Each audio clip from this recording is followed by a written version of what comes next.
You want to be on channel 18 on your marine radio when you're inside the no-wake zone. Once you go outside the no-wake zone, you're going to change it to channel 24, and that's right here on the sticker on the helm, so you don't have to remember. The 24 is our maintenance channel. If you ever have any problems with the boat, you're going to go ahead and call in on 24 and let us know. First, we'll try and help you over the radio and help you help yourself. However, if we cannot do that, we're going to ask for your coordinates off your GPS. You read those off and we'll know your location so we can send someone out to help you.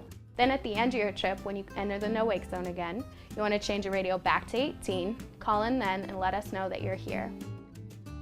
State Dock, this is 901. We are inside the no-wake zone.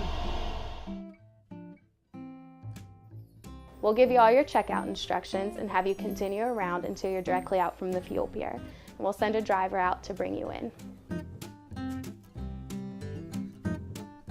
If you're ever confused or lost during your trip, you can match up your coordinates on your GPS to the map that we've provided to find your location on the lake.